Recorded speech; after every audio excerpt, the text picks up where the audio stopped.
Então, a gente estava falando sobre o Evangelho, e aí agora a gente pode falar sobre a encarnação, ou seja, começar a entrar em alguns temas que são o que a gente chamaria de cristologia, que é entender Jesus, né? Então, a gente quer entender a identidade de Jesus, né? A gente viu que a identidade de Jesus, ela está traçada nesses evangelhos, né? Jesus ali tem várias passagens que ele diz quem ele é, né? Então, algumas coisas importantes. Jesus sempre que se anunciava, ele, de uma maneira ou de outra, anunciava prerrogativas divinas, trazia para si prerrogativas divinas, atribuía para si, né, prerrogativas divinas. Por exemplo, ele tinha a capacidade de perdoar os pecados, ele podia reformar a palavra de Deus, né, não no sentido de apagar o que Deus tinha dito, né, mas de levar a lei à plenitude, né? Lembra que Jesus falou, né? Não vou apagar nenhum ponto da lei, mas vou levar a lei à plenitude. Então ele reformava a palavra de Deus, né? Porque tinha sido anunciada de uma forma que as pessoas poderiam entender e viver, mas agora, a chegada à plenitude dos tempos, a gente vai entrar na ordem da graça. E na ordem da graça, a gente vive com mais plenitude, né? Então, o Sermão da Montanha, que ele reforma os 10 mandamentos. O Sermão da Montanha é isso, é pegar os 10 mandamentos e dizer, né, foi dito aos antigos que, mas agora a gente vai viver assim, ou seja, muito mais, né, só não podia matar, mas agora eu digo que se você odiar o seu irmão, você já está matando também. Então, Jesus tinha essa prerrogativa divina, né,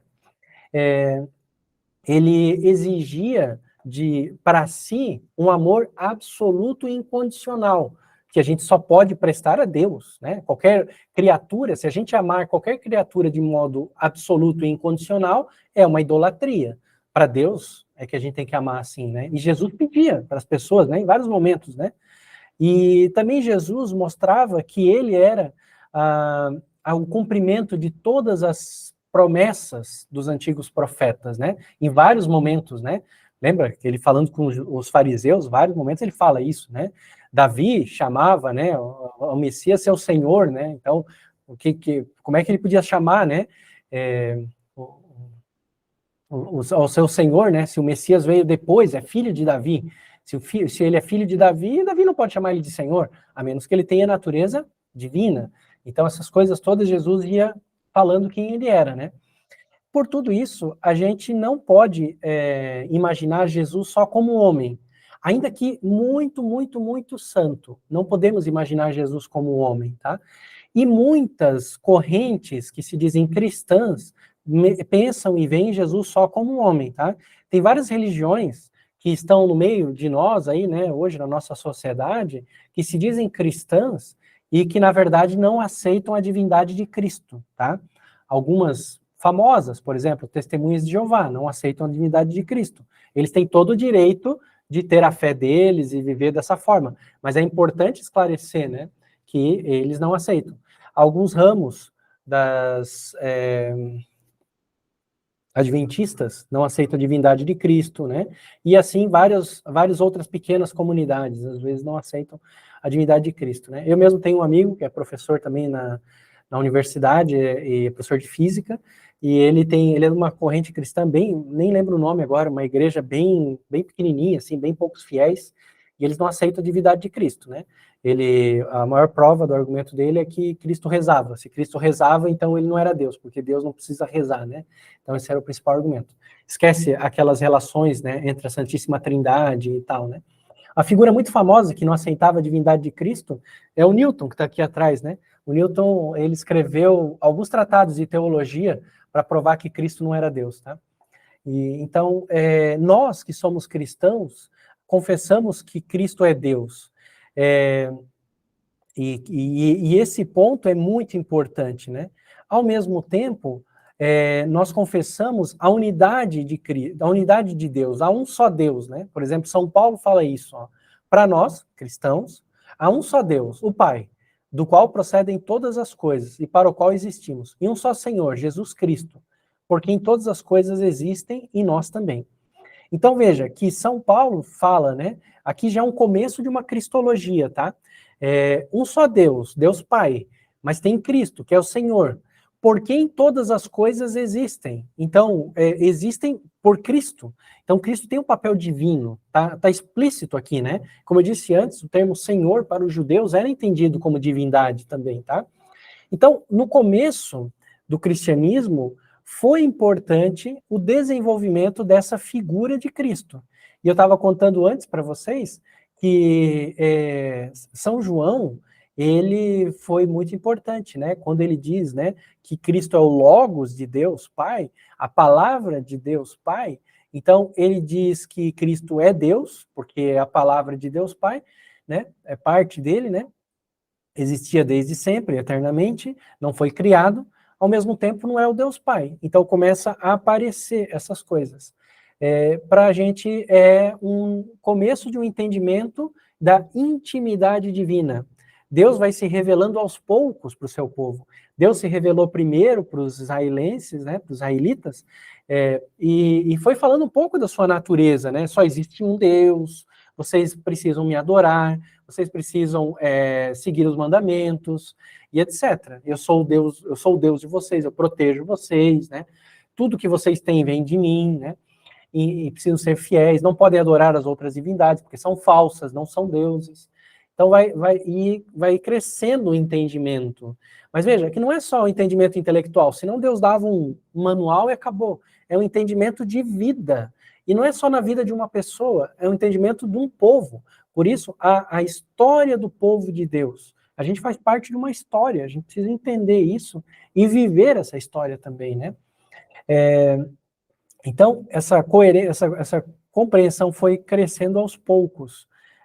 Inocente, assim como é inocente achar que os evangelhos caíram no colo de alguém, de repente, sem passar por um processo humano de construção daquele entendimento, é inocente achar que a cristologia também não precisou passar por um processo humano, porque Deus trabalha assim.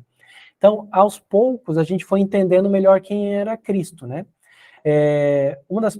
E esse entendimento, ele foi surgindo com base nas heresias sobre a natureza de Cristo. Toda vez que surgiu uma ideia muito esquisita que ganhava força, acontecia um concílio ecumênico, um concílio da igreja, para ver se aquela ideia era verdadeira ou não e definir o que era realmente a verdade.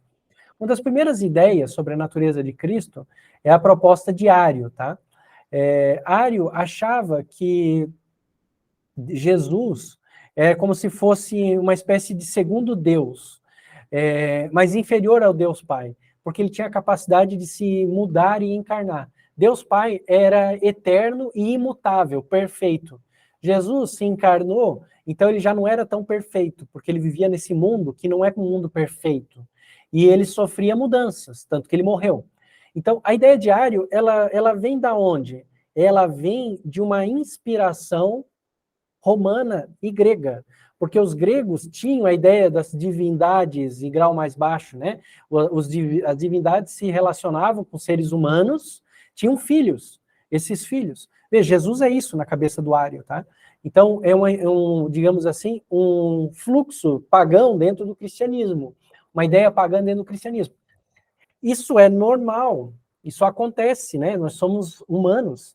Então, houve o concílio de Niceia, no ano 325, e o do concílio de Niceia definiu que não, isso não é verdade. Jesus não é uma divindade em grau menor, imperfeita. Tá?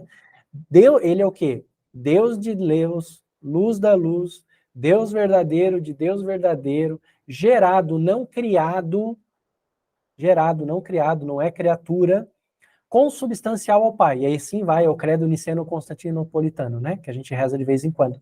Muito bom ler esse credo. Essas ideias continuaram, né? Um século depois, então ficou definido que Jesus é um Deus, plenitude.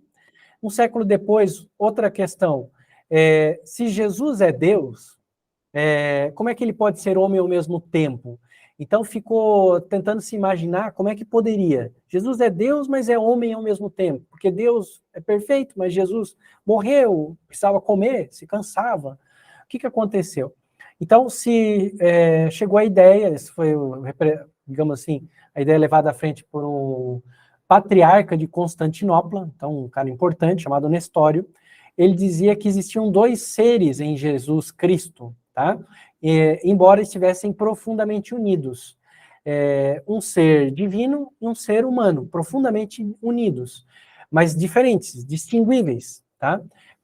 Uma analogia seria como um cavalo e um cavaleiro.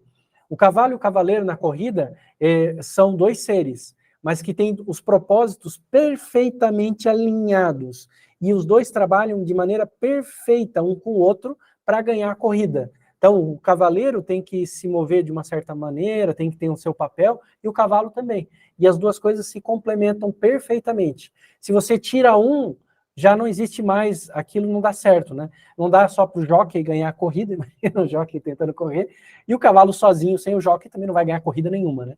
Então tem que ter os dois. Então ele dizia, olha, é isso que aconteceu. Você vê, Jesus, o humano, ele nasceu, viveu na Palestina e morreu na cruz. Mas tem um verbo eterno, aquele que João falava, né, o Logos, esse é imutável. Ele não pode nascer como um ser humano, tá? E ele também não pode, a gente não pode dizer que ele é filho de Maria. Quem é filho de Maria é Jesus, esse ser que nasceu na Palestina, tá? E por isso está errado, na visão do Nestório, dizer que que Maria é mãe de Deus, né? E aí teve um concílio para tentar entender isso e aprofundar, que foi o concílio de Éfeso, 431, tá? O concílio de Éfeso definiu que Jesus é uma natureza divina e humana perfeitamente unidas, é uma coisa só, tá? Não é duas coisas separadas em uma coisa, separadas em união, não. É uma coisa só, não se separa, tá? Não se separa. E usou um termo para isso chamado união hipostática, tá? Que é a união perfeita do verbo divino com essa natureza humana. Então, nosso padre, São José Maria, gostava muito de usar uma expressão que dizia isso: verdadeiro Deus e verdadeiro homem, uma coisa só, tá? Mas ainda assim, algumas pessoas não entenderam bem isso daí, né? E houve outros concílios para ir definindo melhor a cristologia, os dogmas sobre Jesus, tá? De maneira que hoje a gente tem essa visão, verdadeiro Deus, verdadeiro homem, que tem uma identidade só, é uma coisa só, uma união hipostática, tá? Tem natureza divina e tem natureza humana, uma união hipostática, perfeita, de maneira que você não pode separar essas duas coisas, não dá para quebrar essas duas coisas, tá? E que foi enviado, né, encarnou-se, né, por ação da Santíssima Trindade. Então, o Espírito Santo suscitou no ventre de Maria, né, Jesus Cristo, o Verbo de Deus, e ele se tornou parte da nossa história, né? A vinda de Jesus, João fala sobre isso no Evangelho, ela revela coisas da intimidade de Deus. João diz, por exemplo, que a gente vê, né, então, coisas que ninguém jamais viu, a gente entende coisas que ninguém jamais viu, que é aquela identidade da Santíssima Trindade, a intimidade, desculpa, da Santíssima Trindade, tá? E por isso que São João também fala bastante sobre a unção de Cristo pelo Espírito Santo, para dizer que ele agia, né, sob a ação do Espírito Santo para fazer a vontade do Pai, e que era a própria vontade dele, tá? Então vai dando essa visão de Jesus. E quando a gente pensa em Jesus, essa figura, né, verdadeiro Deus, verdadeiro homem, algumas dúvidas concretas costumam aparecer para as pessoas, né? Especificamente sobre o conhecimento de Jesus e a vontade de Jesus. Então, até onde Jesus conhecia as coisas, até onde ele tinha vontade humana sobre as coisas que aconteciam, né? Se ele é verdadeiro Deus e verdadeiro homem, por exemplo, a gente pode se perguntar se Jesus tinha um conhecimento eterno e atemporal de todas as coisas. De fato, tinha, Deus revelava, né? Ele, sendo Deus, ele tinha acesso ao conhecimento de todas as coisas. Mas, ao mesmo tempo, e aí que está o mistério dessa união, a gente vê que ele conhecia a realidade exterior da mesma maneira que um ser humano o conhece, através de experiências, através dos sentidos, criando conceitos. Quando Jesus se encarna, ele não transgride essas leis da natureza.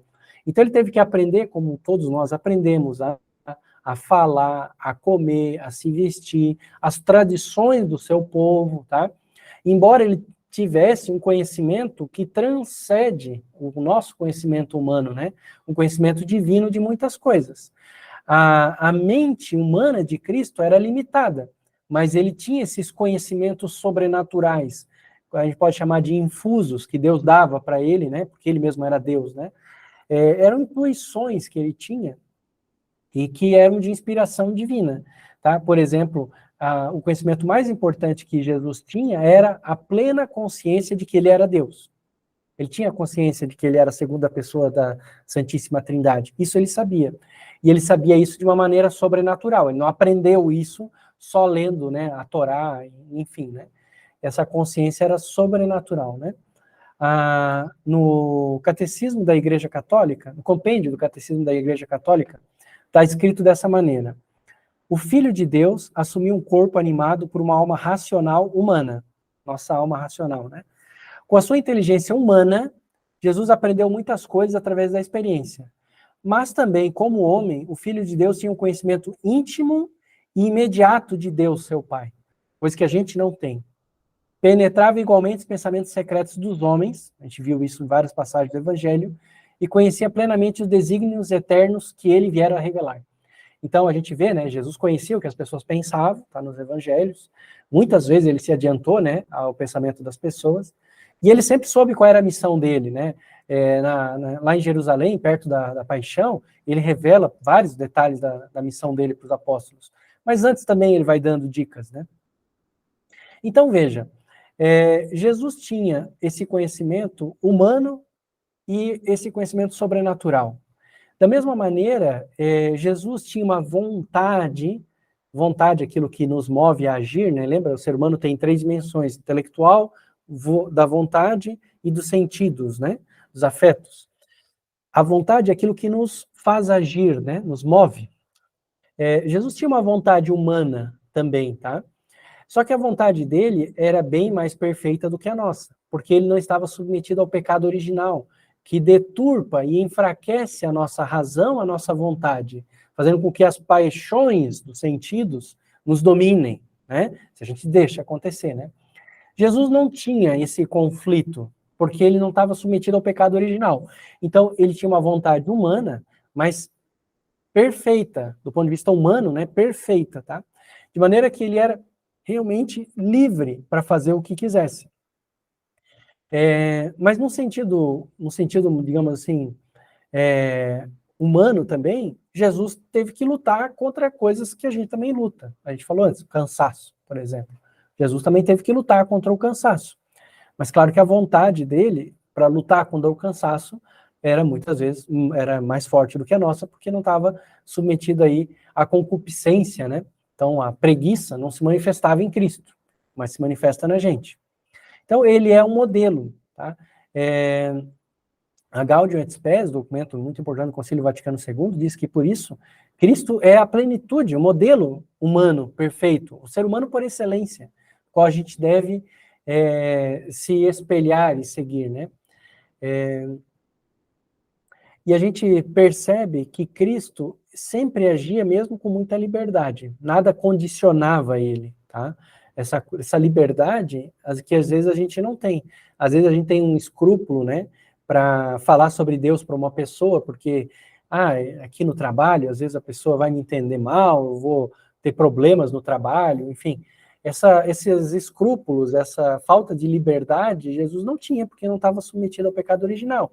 Então ele se manifestava como tinha que ser em cada momento, né? Nunca deixava se condicionar por pessoas. Os fariseus são importantes, né? Se eu converter esses caras aqui, eu vou converter toda a Judéia, todo mundo, toda Jerusalém. Então vem cá, vou ser camarada com esses judeus aqui, vou conquistar, vou cair nas graças desses judeus aqui, dos fariseus, para dominar todo mundo por aqui, né? Não, quando tinha que criticar, ele criticava, não tinha medo, né? Não se deixava condicionar por isso, nem as circunstâncias, né? E não tinha medo de se curvar, de não se curvar às barreiras culturais do seu povo, da sociedade, né? Vê lá toda a discussão do sábado, né? Ele convivia com os pecadores, coisas que o povo ali era absurdo, né? Os leprosos, enfim, tá? Então, ele era totalmente livre, ele fazia aquilo que precisava ser feito sem se preocupar, né? Tá? E isso era muito importante da natureza dele, né? Agora, Jesus assumiu, então, essa nossa condição, como eu dizia, por um motivo. Ele assumiu essa nossa condição, se tornou ser humano, né? A gente se espelha nele, ele é o nosso modelo, a gente tem que se inspirar nele, esse é o nosso modelo, mas não só por isso. Jesus assumiu a nossa natureza para realizar essa obra salvadora de Deus, né? Que é redimir a gente, né, dos nossos pecados. E toda a vida de Jesus é essa ação de Deus para redenção da humanidade, que depois a gente vai falar mais para frente tem outras aulas para falar sobre a redenção, né? Não vou me adiantar aqui agora. Mas toda essa vida de Cristo é uma vida de redenção. Às vezes as pessoas pensam que é só na morte, só na cruz, que Cristo redime a humanidade. Mas não, em toda a vida. Inclusive é muito bonito, e o nosso padre, São José Maria, apontava para isso, né? Que Cristo quis trabalhar, e o fato de Cristo querer trabalhar significa que ele elevou o trabalho a uma dignidade de obra de redenção. O trabalho é redentor, por isso a gente santifica o trabalho, né? Porque senão a gente não teria como santificar ele, né? Mas não, Cristo elevou o trabalho a ordem da graça, a ordem sobrenatural, né? E São José Maria falava isso de várias maneiras. Essa daqui é uma passagem, por exemplo, em Cristo que passa. Jesus, crescendo e vivendo como um de nós, revela-nos que a existência humana, a vida comum de cada dia, tem um sentido divino. É isso que eu estava falando antes, é o que São José Maria está querendo dizer aqui, né?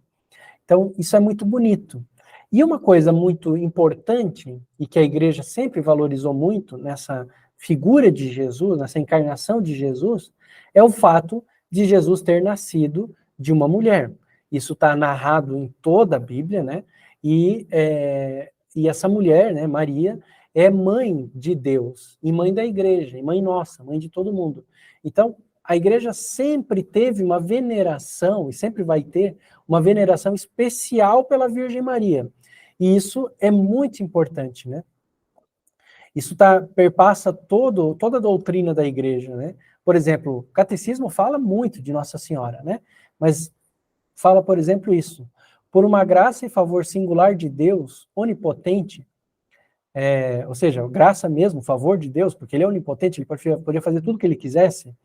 Em previsão dos méritos de Jesus Cristo, Salvador do gênero humano, a bem-aventurada Virgem Maria foi preservada intacta de toda a mancha do pecado original, no primeiro instante de sua conceição. Então, a gente tem uma devoção à Nossa Senhora, e a gente sabe que essa devoção tem vários motivos, mas um motivo muito importante é que ela foi mãe do Salvador, e ela também foi isenta do pecado original, né? Isso daqui é o que eu estou falando para vocês, é o dogma da Imaculada Conceição de Nossa Senhora, foi proclamado em 1854 pelo Papa Pio IX, tá? E significa que Nossa Senhora nunca pecou, tá? Nunca pecou na sua vida, e não estava limitada pelas limitações da concupiscência, do pecado original. A inteligência dela era perfeita, a vontade dela era perfeita, tá? Então, Nossa Senhora tinha essa característica, tá? Além disso, Maria também sempre foi virgem. Estava no Antigo Testamento que o Messias ia nascer, né, dela, de uma mulher virgem, né? E os evangelhos fazem questão de dizer que Cristo foi concebido por obra do Espírito Santo e nasceu da Virgem, né? Então, significa que não é de um homem, né? Não é de São José, é filho de Deus, obra do Espírito Santo. Milagre que se comprova porque nasceu de uma mulher virgem, né? E Maria foi virgem antes, mas também durante o parto e depois do parto. Maria se manteve sempre virgem. A gente tem uma longa tradição na igreja de que Maria se consagrou ainda muito novinha, né? A virgindade, né, perpétua, né? Esse estado de vida na igreja, né? E é mãe. Um dos títulos que eu acho mais bonitos de Nossa Senhora é Virgem e Mãe. Quando se fala Nossa Senhora Virgem e Mãe, eu acho muito bonito, porque é a plenitude da vocação feminina, né? Ela consegue unir na vida dela as duas vocações plenas femininas, né? Ser virgem e ser mãe, né? são as duas formas de viver na igreja, né? A vocação feminina, né? Então, Nossa Senhora vive em plenitude essas duas vocações, né? Nossa Senhora, né? Maria, Virgem e Mãe. É muito bonito ver isso, né? E a gente sabe que Nossa Senhora foi assunta aos céus depois da morte, né? Tá também isso na igreja, né? Tem vários momentos, né? Um dogma também, né? Da Assunção de Nossa Senhora, tá? E foi assunta aos céus porque realmente era santa, né? E imaculada, né? Então, ressuscitou de todos os outros, né? Jesus é a primícia, né? Da ressurreição, mas aí depois vão os outros, né? E Nossa Senhora já foi para o céu, né? E ela é sim mãe do Redentor, ela é sim mãe de Deus. A gente viu aquela questão daquelas heresias, né? Mas Maria é sim mãe do Redentor e é mãe de Deus. E a gente honra Cristo com a devoção a Jesus e se inspira em Jesus, honrando também Maria. Ela tem um culto singular na igreja, depois a gente vai ter umas aulas sobre Mariologia, né, a questão de Nossa Senhora, mas ela tem um culto singular, único na igreja, né? E não é possível, né? Não é possível a pessoa ser um católico em plenitude, né, sem ter uma grande devoção a Nossa Senhora. A devoção uma grande devoção a Nossa Senhora faz parte da nossa fé também. Tá bom? Bom, era isso que eu queria falar hoje para vocês. Então a gente vai depois, nas próximas aulas aqui, falar um pouquinho mais sobre Jesus e Nossa Senhora também. E vai aprofundando esses aspectos da nossa fé. Tá bom, gente? Vamos ver se alguém quer fazer alguma pergunta. Tem algum alô aqui no chat. O seu Antônio colocou o seguinte aqui no chat. Poderíamos dizer que Jesus assumiu a natureza humana como a de Nossa Senhora, conforme pensada por Deus? Sim, seu Antônio, de certa maneira, né, até o pessoal muitas vezes comenta, né, que Jesus deveria fisicamente se parecer muito com Nossa Senhora por causa disso. Então ele herdou, né, de Nossa Senhora, né, a natureza humana. Podemos dizer sim, com certeza. Isso é comentado assim mesmo.